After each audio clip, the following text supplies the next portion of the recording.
लेकिन वो आपको भी पता है कि वो मेरे लिए अच्छा नहीं है। ऐसी कोई चीज है? आप में से बताओ कोई हाथ उठाकर कि मेरे जीवन में मैंने देखा है ये चीज मेरे लिए अच्छी नहीं है मगर मुझे प्यारी लगती है। बताओ। हाँ, कौन सी चीज? Mobile, mobile phone. देखो जोर से बेटा, खड़े हो जाओ। क्या नाम है आपका? मानवी श्रीवास्तव। मानवी श्रीवास्तव कौन से क्लास में है? 8th class. Very good. मानवी श्रीवास्तव के लिए जोरदार तालियां। अब मानवी एक बात बताओ, आपने क्या महसूस किया कि वो जो मोबाइल है वो हितकर है या प्रियकर है? प्रियकर है लेकिन हितकर नहीं है। क्यों नहीं हितकर है?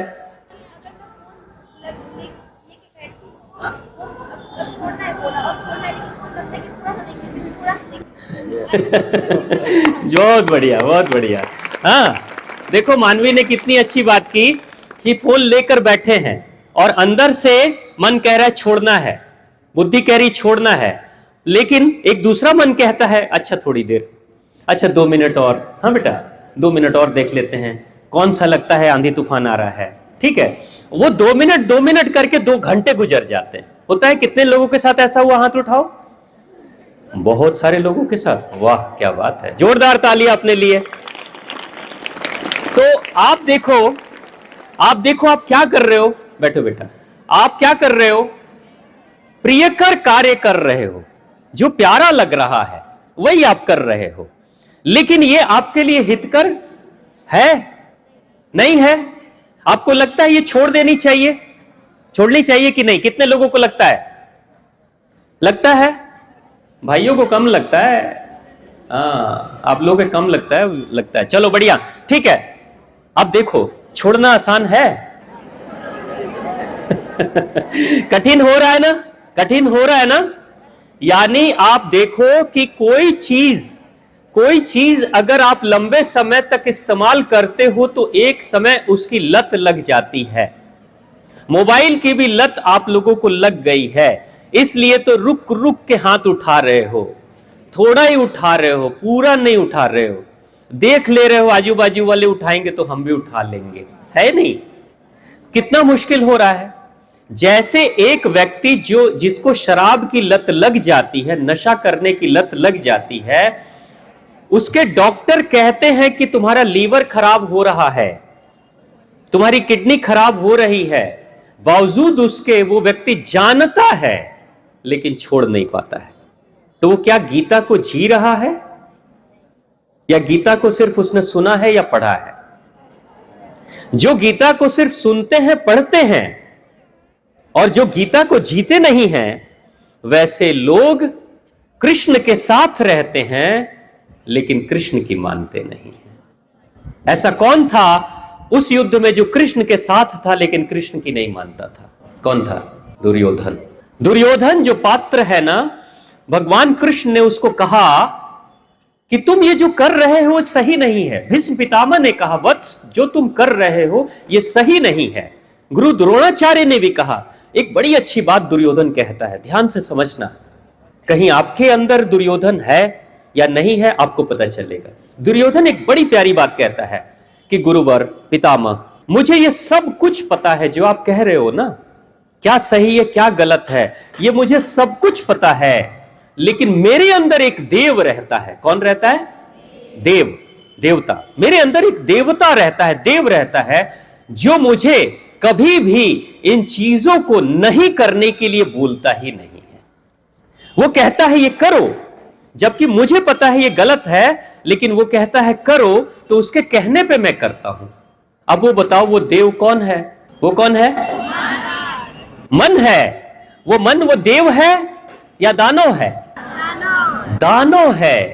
अगर आप कोई भी गलत कार्य जो आपको लगता है कि प्रियकर गलत कार्य है, लेकिन वो लंबे समय तक करोगे तो प्रियकर हो जाएगा, तभी तो मोबाइल प्यारा लगता है।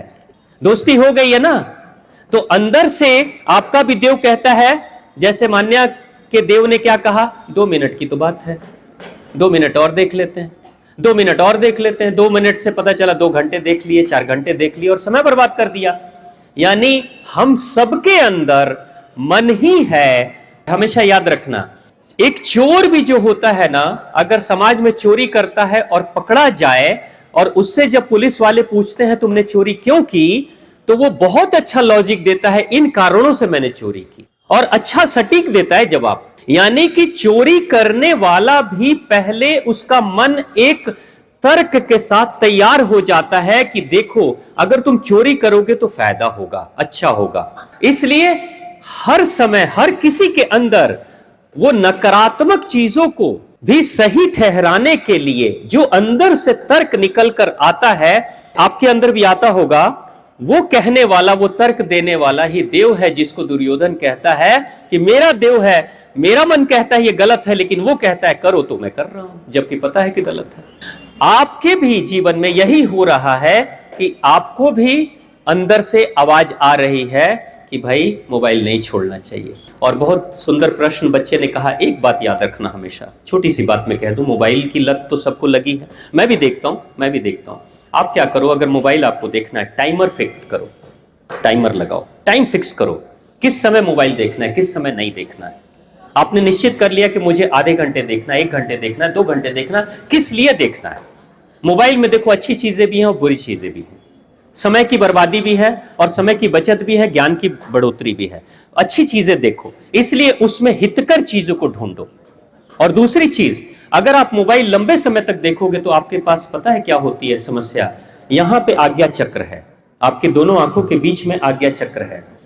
इस आज्ञा चक्र पे जितनी ही लाइट पड़ती है उतना ही इसके सोचने समझने की क्षमता, विवेक की क्षमता घटते चली जाती है, आईक्यू लेवल घट जाता है।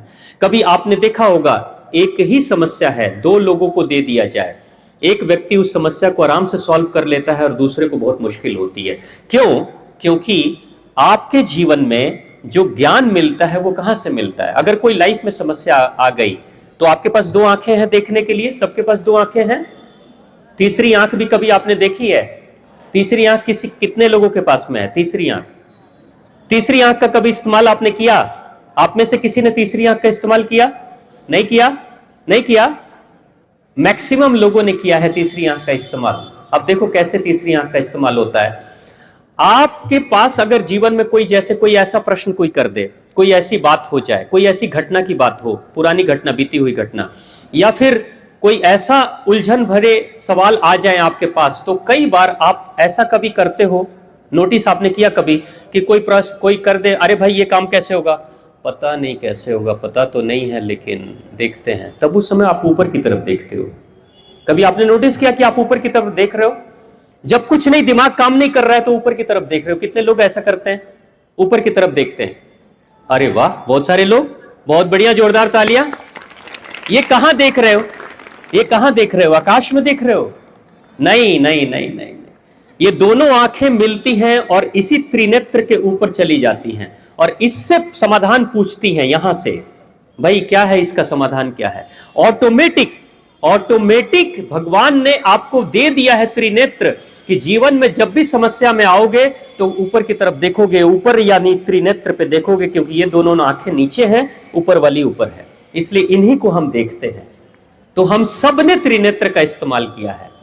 इसी को कहते हैं मध्य नजर, यानी नजर के बीच में कोई है, 2 नजर के बीच में कोई है। ये आईक्यू तभी इंसान का बढ़ता है जिसके ऊपर बहुत तेज रोशनी ना पड़े। आप मोबाइल देखते हो तो क्या देखते हो?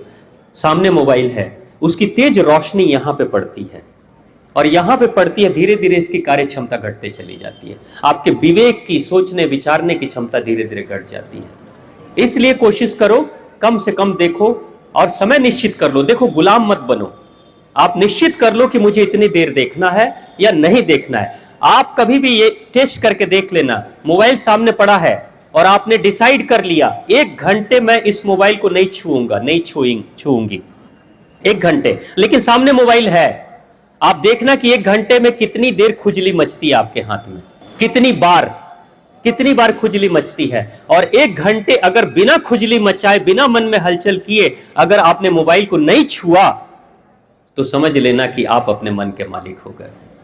आप उस दिन अपने मन के मालिक हो गए। लेकिन अंदर से कुलबुलाहट अगर हो रही है तो समझ लेना कि मोबाइल ही मालिक है और आप उसके गुलाम हो, है ना। तो यही है गीता। गीता यही कहती है, जो तुम्हारे लिए फायदेमंद नहीं है वो तुम त्याग दो। अब तुम्हारा कोई दोस्त है, दोस्त, ये सिर्फ मोबाइल की बात नहीं हो रही है, कोई दोस्त भी है और तुम्हें तुम्हारी पढ़ाई से भटका रहा है, तुम्हें कहता है छोड़ो पढ़ाई, कुछ और करते हैं, खाते पीते हैं, घूमने चलते हैं, क्लास बंक कर देते हैं। ऐसा अगर कोई दोस्त है जो तुम्हें तुम्हारी पढ़ाई से भटका रहा है या रही है, तो उसको भी त्याग दो। यह त्याग है। अगर कोई रहन सहन, अब तुम्हें पता है कि परीक्षा नजदीक है, पढ़ाई करनी है, लेकिन नींद है कि छोड़ती नहीं, और तुम 8 बजे तक सोए रहते हो। यहां के तो बच्चे नहीं सोते होंगे क्योंकि आप सब तो अच्छे बच्चे हो, आपको तो जगा दिया जाता होगा, नहीं तो खड़ा करा दिया जाता होगा। हाँ, मम्मी का चले, माँ का चले तो टांग के खड़ा कर देगी, नहीं पानी ही डाल देगी। हाँ भाई, विद्या मंदिर के बच्चे के अनुशासन का तो मुझे पता है, लेकिन अंदर का मन तो कहता होगा ना, कहता है ना। आपको याद है, जो कष्ट अभी आपको मिल रहा है, वो कष्ट कल को आप याद करके धन्यवाद दोगे अपने माता पिता को, अपने गुरुजनों को। बचपन में मैं भी जब आपकी तरह था, पढ़ाई करता था ना, और उस समय जब माँ सुबह में उठाती थी, और माँ को तो थोड़ा टाल देते थे हम लोग बोल के, अच्छा उठ रहे हैं। जब माँ के 4-5 बार बोलने से भी जब बात समझ में नहीं आती थी, तो माँ हाई कमान को खबर कर देती थी। वो हाई कमान कौन है? पिताजी, पापा जी, उनको खबर कर देते थे, और वो एक बार बोलते थे, उठोगे कि आऊं? तो उनके आने से चिंता नहीं थी, लेकिन पता था कि ऐसे माहौल में जब भी वो आते हैं तो साथ में दुखहरण डंडा लेकर आते हैं, इसलिए उनकी आवाज से ही तुरंत से नींद भाग जाती थी। मगर आज मुझे लगता है कि जिस अनुशासन को मैंने अपने जीवन में जिया अपने माता और पिता के कारण से, आज उसी के कारण से मैं अपने जीवन को बेहतर तरीके से जी रहा हूं। तो इसके लिए मैं धन्यवाद देता हूं। आज मेरे पिता नहीं हैं, सिर्फ मेरी मां है, लेकिन मैं भगवान से यही प्रार्थना करता हूं, फिर कभी जन्म अगर लेने का मौका मिले तो वैसा पिता मुझे मिलना चाहिए। जबकि उनकी हालत ऐसी थी कि 1 महीने में 1 बार मेरी सर्विसिंग करते थे वो, पूरे 1 महीने में 1 बार। जब मेरा पाप का घड़ा भर जाता था, वार्निंग दे दे के, हम देख रहे हैं, तो 1 महीने में 1 दिन मेरी अच्छी से मरम्मत करते थे, धुलाई के साथ। और उस समय मेरी माँ बचाने नहीं आती थी। हाँ, तो हम सोचते थे कि भाई कितने बेरहम लोग हैं घर में कि कोई बचाने भी नहीं आता है। लेकिन जब पिताजी का सेशन पूरा हो जाता था, कार्यक्रम जब चेहरा लाल पीला कर देते थे, उसके बाद मेरी माँ आती थी, और फिर हम चुपचाप बैठे रहते थे सर झुका के। तो माँ धीरे से बोलती थी, सर ऊपर करो, मुंह दिखाओ। हम कहते थे मन ही मन की मुंह दिखाने लायक तो अब छोड़ा नहीं आप लोगों ने हमको, क्या मुंह दिखाएं। लेकिन माँ जब फिर डांटती थी कि उठाओगे कि नहीं मुंह, तो मुंह उठा के जब देखता था तो हाथ में वो कटोरी थी उनके रहती थी, और उसमें वो जब पिताजी इधर मरम्मत करते थे, वो किचन में हल्दी चूना गर्म करती थी। एक के साथ में ये दोनों कार्यक्रम चलते थे, दोनों लोग। लगता था योजनाबद्ध तरीके से कि पिताजी कहते थे तुमको हल्दी चूना गर्म करने में जितना टाइम लगेगा उतनी देर में मैं इधर इनका बढ़िया से ट्रीटमेंट कर देता हूं। और दोनों लोग, यानी कि अब मुझे महसूस होता है कि मेरे माता और पिता जो है ना, ये एकदम कुम्हार की तरह थे। कुम्हार जैसे कच्ची मिट्टी का घड़ा बनाता है, तो कुम्हार क्या करता है, कच्ची मिट्टी के घड़े के अंदर एक हाथ लगा देता है। आपने देखा है कभी कुम्हार को बनाते हुए? घड़े के अंदर हाथ लगा देता है, और दूसरे हाथ में वो एक डंडे जैसा चीज रखता है जिससे वो मारता है उसके ऊपर। ज्यादा ना दब जाए, ज्यादा ना टूट जाए या बेढंगा हो जाए, तो इसलिए वो थोड़ा धीरे धीरे मारता है। लेकिन जब वो पिटाई कर रहा होता है ऊपर से, तो सबको दिखता है कि वो मार रहा है कच्ची मिट्टी के घड़े पर, लेकिन अंदर जो हाथ है वो नहीं दिखता, क्योंकि घड़े में छिपा हुआ रहता है।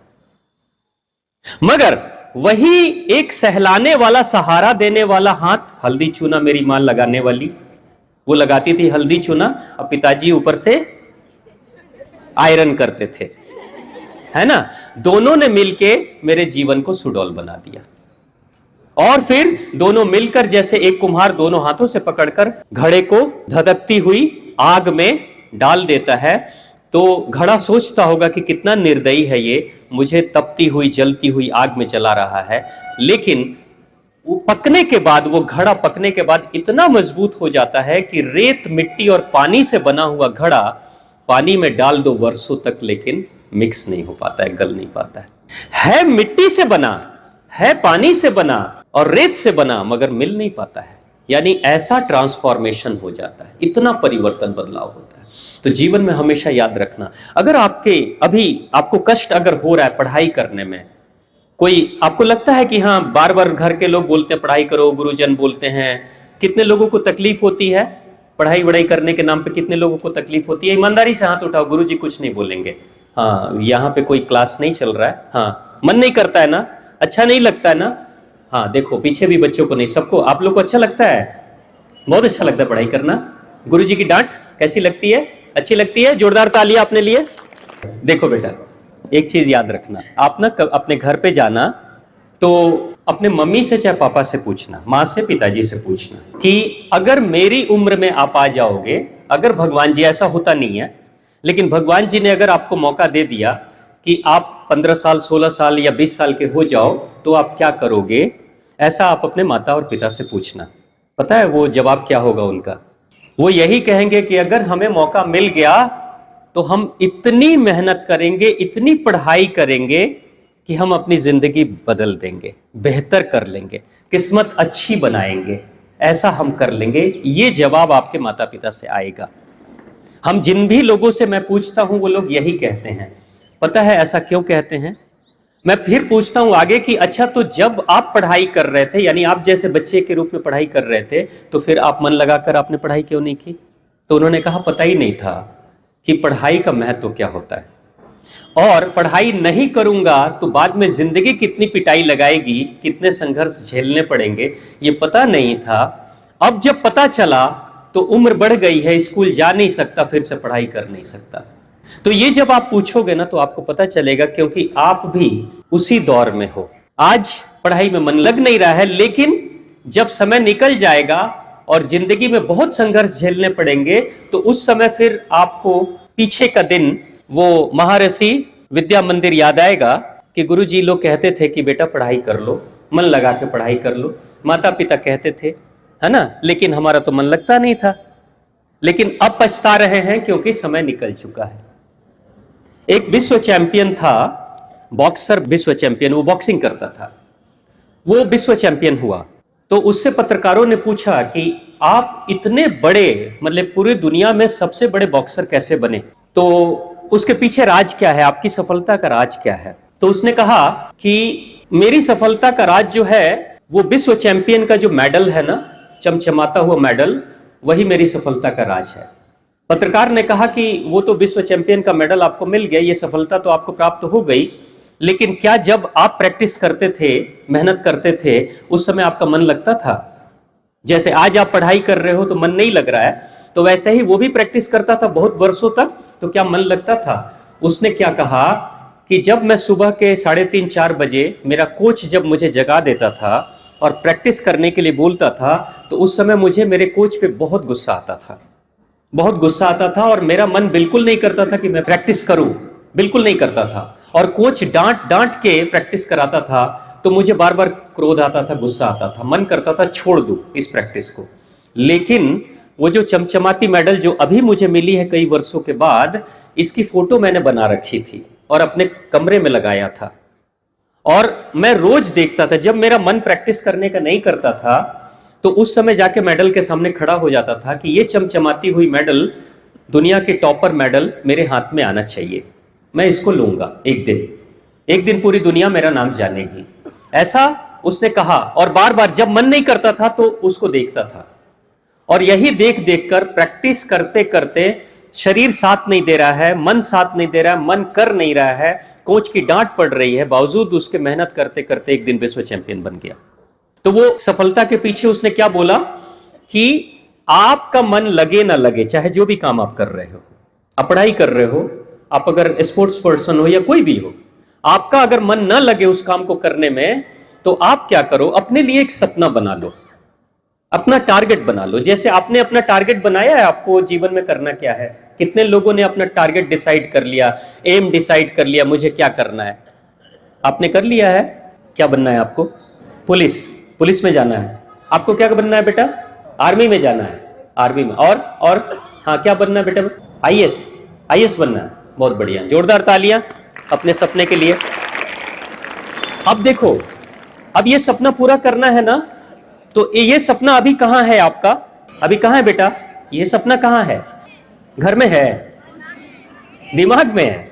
दिमाग में सपना दिमाग में है ना? इसको दिमाग में मत रहने दो, क्योंकि सपना जो दिमाग में होता है वो बदलते रहता है। दिमाग, विचार बदलते रहते हैं ना। सुबह कुछ और सोचोगे, दोपहर में कुछ और सोचोगे, शाम को कुछ और सोचोगे, तो फिर दिमाग में चीजें कभी अच्छी होती हैं, कभी बुरी भी हो जाती हैं। कभी सोचते हो रात में जब आप सोने जा रहे हो, तकिए पे सर है और आपने छत को देखा और संकल्प किया कि कल से मैं ठीक से पढ़ाई करूंगी या ठीक से पढ़ाई करूंगा। दूसरे दिन सुबह में उठते हो तो पढ़ाई में मन ही नहीं लगता और पूरा दिन गुजर जाता है मोबाइल शोबाइल देखने में, टीवी देखने में, है ना। और फिर रात में फिर संकल्प करते हो, नहीं कल से मैं ठीक से पढ़ाई करूंगा, लेकिन वो कल कभी आता ही नहीं है। तो आप क्या करो, अपने जो भी सपने हैं उस सपने का एक ड्राइंग बनाओ, एक चित्र बनाओ। नहीं तो उससे मिलता, जैसे आपको बनना है आईएएस ऑफिसर, तो आईएएस ऑफिसर वाली फोटो, कोई आईएएस ऑफिसर की फोटो इंटरनेट पे मिल जाएगी, जो फेमस आईएएस ऑफिसर है, न्यूज़पेपर में मिल जाएगा, है ना। उनकी फोटो लगाओ, उनकी फोटो लगा लो। कहां तक? यहां तक फोटो लगा लेना। और यहां से ऊपर किसकी लगाना? अपनी छोटी सी फोटो की खोपड़ी लगा देना वहां पे अपनी लगा देना और नीचे लिख देना, आपका नाम क्या बेटा? अतुल कुशवाहा जी लिख देना, अतुल कुशवाहा आईएएस ऑफिसर, ऐसे लिखना, ठीक है। और ये फोटो कहां पे रहेगी आपके? जहां पढ़ाई करते हो, जिस कमरे में सोते हो, सुबह उठते ही उस फोटो पे देखना और सोचना, अतुल कुशवाहा आईएएस ऑफिसर। क्या नाम है बेटा आपका? तानिया। पुलिस अधिकारी बनना चाहती हो, वो लिख लेना। पुलिस का ड्रेस कहीं से ले लेना, अपने चेहरे को लगा देना। और टारगेट याद रखना हमेशा। बच्चे जीवन में बहुत सारे सपने बड़े बड़े रखते हैं, हमेशा याद रखना। मैंने बहुत सारे बच्चों को मैं मिला, बच्चे टारगेट रखते हैं, लेकिन उनसे जब पूछा जाए बेटा कितने साल में ये कर लोगे? अच्छा कर लेंगे, हो जाएगा तो कर लेंगे। हाँ, देखो, अगर आपने टारगेट रखा और समय फिक्स नहीं रखा तो नहीं होगा। डेडलाइन फिक्स करना जरूरी है, कितने दिनों में कर लेंगे। जैसे आप आज पढ़ रहे हो, आज मान लो मैट्रिक में हो, आप 8वीं क्लास में हो, चलो ग्रेजुएशन में हम जाएंगे तो उस समय हम ये कर लेंगे। ये टारगेट बना के रखना। और टारगेट अभी से बनाओगे ना, तो पुलिस अधिकारी आपको बनना है, तो पुलिस अधिकारी आपको आर्मी में जाना है, तो फिर क्या करना होगा? आर्मी वाले लोग क्या करते हैं? चाउमीन खाते रहते हैं, तभी तो मसल्स बनते हैं ना उनके, स्ट्रांग। हाँ, सोते हैं आराम से 8 बजे तक, 10 बजे तक, ठीक है। मम्मी कहती है लौकी की सब्जी खाओ, तो कहेंगे कि नहीं, वो नहीं हमको चाहिए, हम तो बाहर का कुरकुरे वगैरह खा लेंगे, समोसे वगैरह खा लेंगे, उसी से हमारा काम चल जाएगा। हमेशा याद रखना बेटा, आपको अगर आर्मी में जाना है, पुलिस में जाना है, आईएएस आईपीएस बनना है, आपको साइंटिस्ट बनना, आपको टीचर बनना है, जो बनना है उसके अनुसार से रूटीन आपको फिक्स करनी पड़ेगी। खान पान में भी वैसा ही परिवर्तन करना पड़ेगा। अब सपने तो आपने बड़े देख लिए, लेकिन खान पान तो आपने उल्टा सीधा वाला रखा है। जो अन्न जाता है शरीर में, वैसा ही मन बनता है और वैसा ही आपकी किस्मत भी बनती है। तो गीता क्या कहती है? त्यागो, जो काम की चीज नहीं है उसको छोड़ दो। तो जीवन में हमेशा याद रखना, अगर आपको कष्ट अगर हो रहा है पढ़ाई करने में, कोई आपको लगता है कि हाँ बार बार घर के लोग बोलते हैं पढ़ाई करो, गुरुजन बोलते हैं, कितने लोगों को तकलीफ होती है पढ़ाई वढ़ाई करने के नाम पे? कितने लोगों को तकलीफ होती है? ईमानदारी से हाथ उठाओ, गुरुजी कुछ नहीं बोलेंगे। हाँ, यहाँ पे कोई क्लास नहीं चल रहा है, हाँ, मन नहीं करता है ना, अच्छा नहीं लगता है ना। हाँ देखो, पीछे भी बच्चों को नहीं, सबको, आप लोग को अच्छा लगता है, बहुत अच्छा लगता है पढ़ाई करना। गुरुजी की डांट कैसी लगती है? अच्छी लगती है। जोरदार तालियां अपने लिए। तो हमेशा याद रखो, आज जो कष्ट आप झेल रहे हो ना, यही आपके जीवन का निर्माण कर रहा है। जब दूध को आप दही बनाते हो तो दूध खो जाता है, दही से दूध निकाल पाओगे? खत्म। लेकिन दही को मथोगे तो क्या निकलेगा? मक्खन निकलेगा। और मक्खन को फिर गर्म करोगे तो घी निकलेगा। दूध की कीमत कितनी होती है? अभी आपके क्षेत्र में दूध की कीमत कितनी है, जल्दी बोलो। 60 रुपए। दही की कीमत कितनी है, जल्दी बताओ। दही 120। 120। मक्खन की कीमत कितनी है, 1200, 1400। अच्छा चलो 500, 1400, 1200, ठीक। अब घी की कीमत कितनी है, घी, देशी घी राजस्थान में 2500, 2000 से शुरुआत होती है। और दूध की उम्र सोच लो कितनी होती है, 2 दिन में दूध खराब हो जाएगा। दही को अगर रखोगे तो 5 दिन भी दही रह सकता है, खट्टा होगा लेकिन रहेगा, कड़ी बना के खा लो, ठीक है। मक्खन निकाल दोगे तो कितने दिन रहेगा, हफ्ते, 10 दिन, 15 दिन, मक्खन खराब नहीं होगा। और घी निकाल दोगे तो साल, 2 साल, 5 साल। राजस्थान में एक मंदिर मिला भगवान शिव शंभू का, उसके तहखाने में कुछ घड़े रखे हुए हैं। उन घड़ों को खोला गया, मिट्टी के घड़ों को खोला गया तो उन घड़ों के अंदर घी रखी हुई है। और घी के ऊपर, घड़े के ऊपर जो लिखा गया था सन, ईस्वी सन, उसके अनुसार से 500 साल पुराना वो घी है जो सुरक्षित है आज भी। 500 ईयर्स हो गए लेकिन आज भी वो घी सुरक्षित है। हमारे प्रधानाचार्य जी बहुत अच्छे आयुर्वेद के जानकार हैं। आयुर्वेदाचार्य जो भी होते हैं वो बताते हैं कि घी जितना ही पुराना होता है उतना ही औषधीय गुण वाला हो जाता है, रसायन बन जाता है वो। आप देख रहे हो, अगर दूध कहे कि मुझे, मेरे साथ छेड़छाड़ मत करो, मुझे गर्म मत करो, मुझे दही मत बनाओ, अगर दही कहे कि नहीं मुझे मथो मत, कुछ मत करो, मक्खन मत बनाओ, और अगर मक्खन कहे कि कढ़ाई में डालकर मुझे खौलाओ मत, और अगर मक्खन अपने रूप को नहीं बदलेगा, कढ़ाई में जलेगा नहीं, तो घी बनेगा। और घी नहीं बनेगा तो वो घी जो दूध में भी है वो तो 2 दिन में खत्म हो गया ना, दूध फट गया तो घी भी नहीं निकल सकता ना फिर उसके बाद। लेकिन रूपांतरण जब उसने किया तो उसके बाद से क्या हुआ, वो मरने वाला दूध, 2 दिन 3 दिन में खत्म होने वाले दूध में से एक अमर तत्व निकला, घी, जो 500 सालों के बाद भी खराब नहीं हुआ, वो अमर हो गया। यही होता है इंसान का कर्म। आपके जीवन में जो मंथन चल रहा है, अभी जो आप पढ़ाई कर रहे हो, कष्ट झेल रहे हो, रूटीन फॉलो कर रहे हो, अच्छा नहीं लग रहा है, मां की बात, पिता की बात, गुरुजनों की बात अच्छी नहीं लग रही है, ये मंथन चल रही है। और मंथन जब होती है तो किसी को अच्छी नहीं लगती क्योंकि उसमें हलचल बहुत होता है। लेकिन आप में से ही एक दिन घी निकलेगा जो अमर होगा, और उसकी कीमत, दूध की कीमत 60 रुपए, तो कहां घी की कीमत 2000, 3000, 4000 रुपए। ये निकलकर तत्व आपके अंदर से आएगा। इस मंथन को स्वीकार कर लो, ये सोचकर स्वीकार करो कि कल कभी कोई आपके सामने जब स्वामी दिव्य सागर खड़ा होगा तो आप भी जब मेरी स्थिति में आओगे तो कहोगे जो हुआ अच्छा हुआ, थैंक यू वेरी मच, जो आपने किया बहुत बढ़िया किया। धन्यवाद करोगे अपने माता पिता को, धन्यवाद करोगे अपने गुरुजनों को। मुझे याद है मैं जमशेदपुर में पढ़ता था, टाटा स्टील में, एक बार मौका मिला अपनी पढ़ाई पूरी करने के, लगभग 10 साल के बाद मौका मिला। आपको पता है जिस विद्यालय से जब छुट्टी होती थी, घंटी बजती थी ना छुट्टी की, तो मैं तेजी से अपने बैग को लेकर भागता था बाहर, मन करता था जल्दी बाहर निकलो यहां से, जल्दी भागता था। 10 साल के बाद मुझे उस शहर में जाने का मौका मिला। मैं मेरे मित्र के साथ में था, मैं उसको बोला कि चलो थोड़ी देर इस विद्यालय के कैंपस में मुझे बैठना है, उसके ग्राउंड में मुझे बैठना है। वहां जो घास लगी हुई थी मैं जाकर बैठ गया और बिल्डिंग को देख रहा था, जबकि छुट्टी हो चुकी थी, खाली था, जो चौकीदार थे बस वही थे और कोई नहीं। मित्र पूछता है क्या देख रहे हो, यहाँ कोई है नहीं। मैंने कहा वो बचपन की यादें देख रहा हूं, बचपन में क्या क्या घटनाएं घटती थी यहाँ पे। और जिस विद्यालय से मैं भागता था रोज छुट्टी होने के बाद और आने से पहले रोता था, आज मैं इसको धन्यवाद कर रहा हूं इस विद्यालय को कि तुम्हारे कारण से आज मैं एक अच्छा जीवन जी रहा हूं। जो कुछ तुमने सिखाया उन कष्ट के दिनों में, उसके लिए मैं तुम्हें धन्यवाद करने आया हूं। आपको प्रेम हो जाएगा, ये जो बिल्डिंग है ना, इससे भी प्रेम हो जाएगा।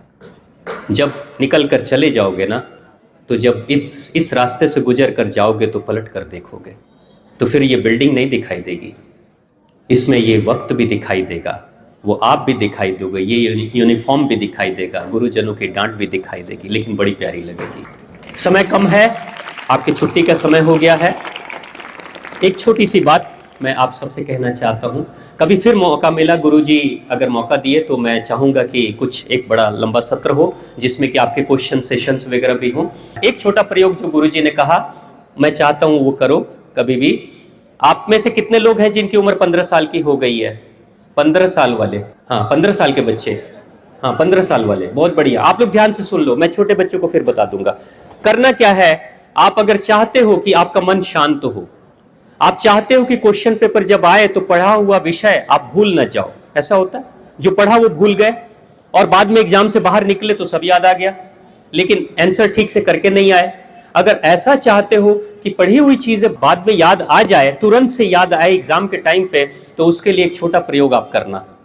आंखों की रोशनी अच्छी होगी, मन बहुत शांत होगा, पढ़ाई में मन लगेगा, मन बेचैन नहीं होगा और बहुत खुश रहेगा मन। याद रखना, जो मन खुश होता है ना वही पढ़ाई में मन लगाता है। जिस काम से आपको खुशी ना मिलती हो उस काम में आपका मन नहीं लगेगा, उसको आप सीख नहीं पाओगे।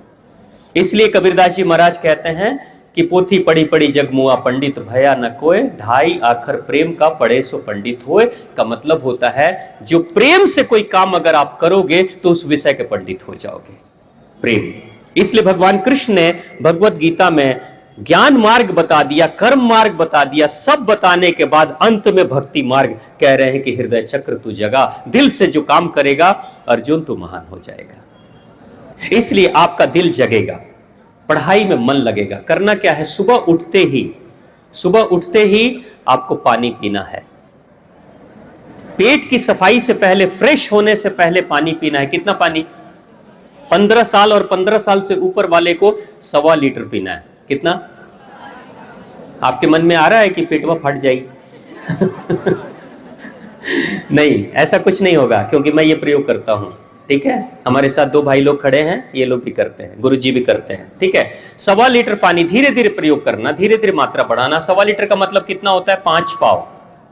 दूध नापने वाला पाव होता है ना, 5 पाव होता है। आप धीरे धीरे करना, मात्रा बढ़ा लेना और पेट की सफाई करना। उसके बाद से आप देखना कि आपके मार्क्स अच्छे आएंगे, पढ़ाई में अच्छा मन लगेगा।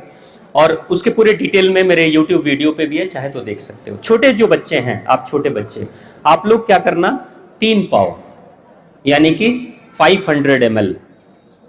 आपकी उम्र कितनी बेटा? 12 साल।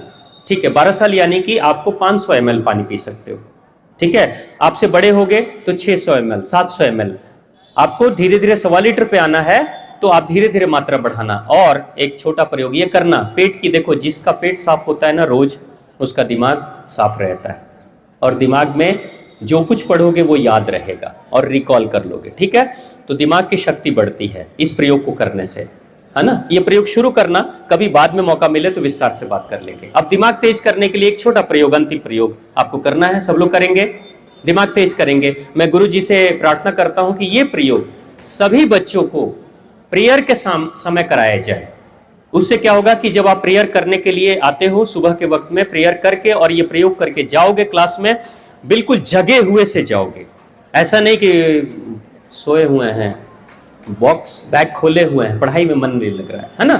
तो प्रेयर आप दिमाग तेज करने के लिए क्या करेंगे, करें एक बार, बस 1 मिनट के लिए करना है। करना है क्या, सीधे बैठो, सीधे बैठो, बस पूरा मन से करना, इस काम को बिल्कुल मन से करना। ठीक है, हाथ टाइट करो, हाथ टाइट, हाथ निकालो। खाया पिया है ना, शक्ति वक्ति है, शक्ति है। जैसे जैसे मैं बोलूंगा वैसे वैसे आपको करना है। ठीक है, और रुकना नहीं जब तक मैं नहीं रुक जाऊं। इस प्रयोग को करोगे, आपकी आंख की रोशनी बढ़ेगी, आपकी हैंडराइटिंग अच्छी हो जाएगी, आपका दिमाग बढ़ेगा, कभी बीपी और हाई बीपी लो बीपी की समस्या नहीं होगी। जो पढ़ोगे वो याद रहेगा। नसें अगर बड़े लोग करेंगे तो कोई भी नस अगर जाम हो गई हो तो बिल्कुल खुल जाती है। तो गुरुजी, मैडम, आप सबसे प्रार्थना है कि आप भी करें। गुरुजी, आप सब लोग करें, साथ में हाथ टाइट करें, मैं भी कर रहा हूं। जोर से दोनों हाथों के ऊपर, एक दूसरे के ऊपर पूरी शक्ति से मारना है, जोर से, तेज आवाज आनी चाहिए।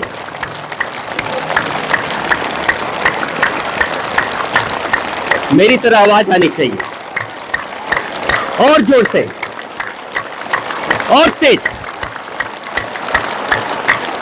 सर के ऊपर हाथ, सर के ऊपर हाथ मारो। हर ताली पहले वाले से ज्यादा तेज। अब हाथ नीचे, हाथ नीचे, सीने के सामने, मारो और तेज, बहुत बढ़िया, मारते जाओ बेटा, मारते जाओ, हाथ ऊपर, जोर से, पूरी शक्ति, पूरी शक्ति, लगा दो पूरा दम, मारो, रुको नहीं, बस और तेज, थोड़ा और तेज, और तेज, और तेज, हाथ ऊपर, सर के ऊपर, सबके हाथ सर के ऊपर, बहुत बढ़िया, बहुत बढ़िया, बस लास्ट है, लास्ट है, पूरी शक्ति लगा दो।